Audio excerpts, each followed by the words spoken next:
Hello friends, and welcome back to the channel.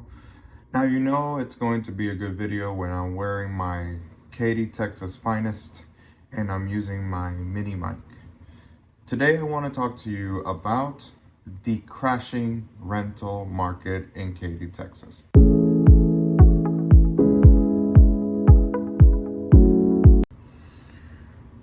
For those of you who don't know, my name is Jorgeevdejesus. I am the Katy, Texas realtor, and today we're just going to cover the rental market and the downturn that we are seeing in real time.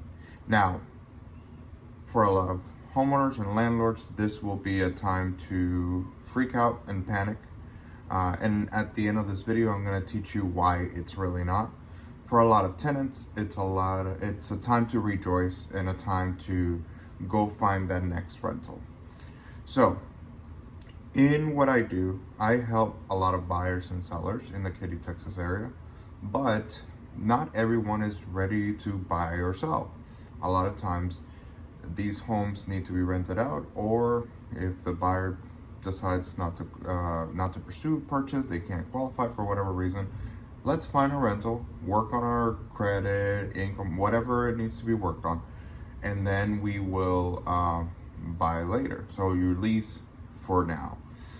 So I'll probably do 20 to 30 of these leases per year, and that's a mix of both tenants and landlords that I'm helping out. In saying that, since I want to say October of 2024 up until now, that I got inspired to make this video, because I'm literally helping 3 families look for a lease right now. Like I have to finish filming this and I have to go show some lease houses. I've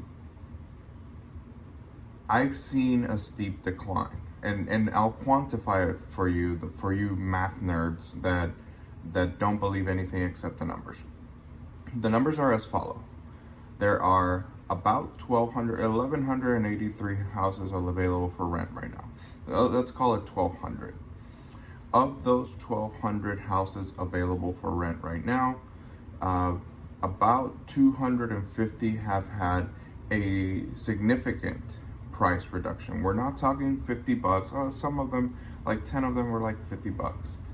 The majority are either $100 to $250 reductions. Now you say, well, you know, maybe if they've been on the market for a long time, then of course they'll do reductions. Nay. The number of homes that has been on the market, call it more than 60 days, when it's typical to see a price reduction. The number of homes that has been on the market more than 60 days is about 380. Of those 380, only 80 has had a price reduction.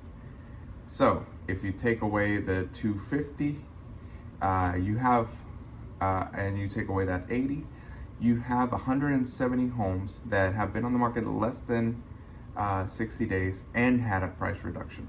On the other side of that 380, you have about 300 homes that have been on the market more than 60 days and have not had any price reduction whatsoever.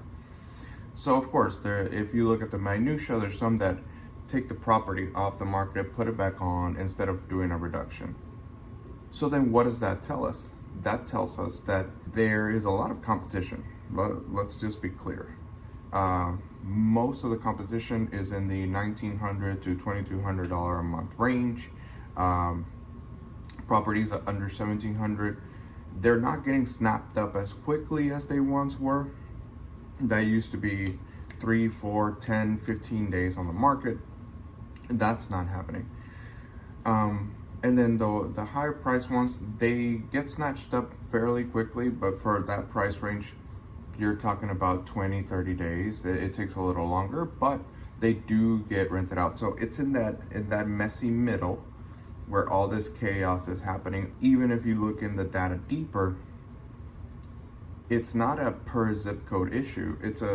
We have 4 zip codes. It's an entire market issue, right? And I treat Katy as its own market because even though we're a suburb, we have our own dynamics. We have our own way that business is done. We have so many other things that go on here that you can't replicate in the other suburbs. You can't replicate in the Houston market. So why is this happening? I believe there's 3 reasons why this is happening. There's no confidence on the side of tenants slash would-be buyers in anything that's happening in the market right now. We had a Fed that said, hey, 2025, we're not going to do anything, or we're not going to do much. Things are probably going to stay the same.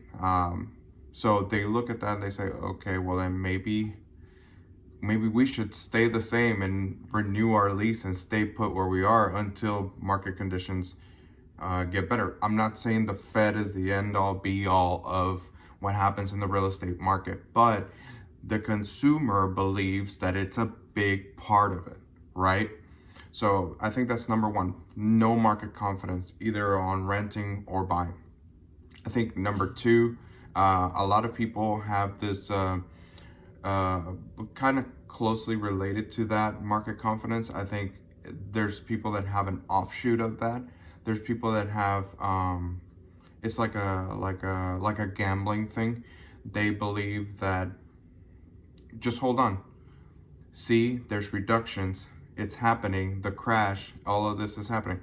It could be.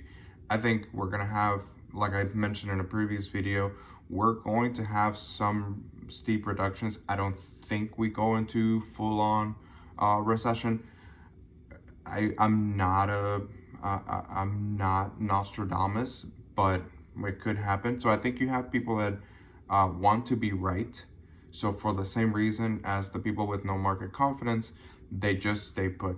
And I think number 3 is on the seller slash landlord side, you do not believe that we're in a bubble that might burst. And you do not believe that buyers or tenants are smart enough to recognize that. I'm here to tell you that they are, because of videos like this. I'm not taking credit for it, but I'm saying information that's out there available. They're making smarter decisions. So now you have a group, a generation of tenants slash would-be buyers that are saying, well, conditions can only get slightly better. Of course, prices will always go up in the long run, but we're living in a pocket where there is a strong potential for some correction, right? So if landlords and sellers do not recognize that and try to hold on to middle of the summer pricing, then they're not going to sell or rent their homes. And that's the final point I want to make. A lot of what I've said here applies to what's going on right now. Right now, it is the winter market. It is typically a slower market.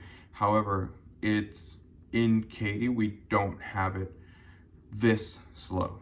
And if you want to dispute that, send me a message and I'll send you the graphs, because all I do is look at the graphs to give my clients the information they need to make informed decisions. Anyways, that's it for this video. I'll catch you on the next one.